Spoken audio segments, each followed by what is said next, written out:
Hello বন্ধুরা, নমস্কার। কেমন আছেন সবাই? বন্ধুরা, আজকে একটা ভিডিও নিয়ে আসলাম। এটা হচ্ছে কাঁঠালের বিচি ভাজি করব, যেটা আমরা এভাবে খাই বা এভাবে করি। কাঁঠালের বিচিগুলোকে এরকম পাতলা পাতলা করে কেটে নিলাম।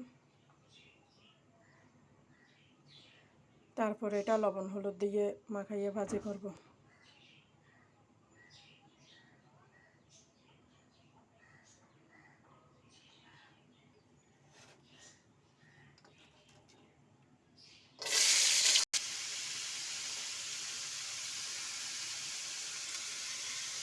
বন্ধুরা, লবণ দিয়ে দিলাম যতটুকু লাগে, পর্যাপ্ত পরিমাণে। অল্প করে হলুদ দিয়ে দিলাম।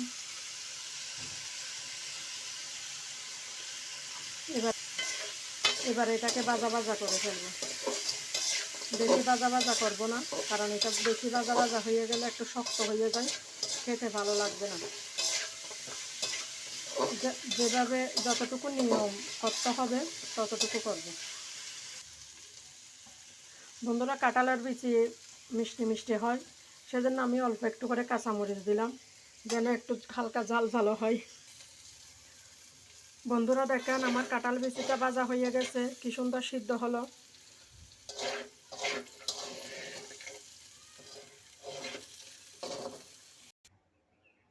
বন্ধুরা, কাঁঠাল বিচি ভাজাটা এরকম হলো। ভাজার পরে খুব সুন্দর সিদ্ধ হলো।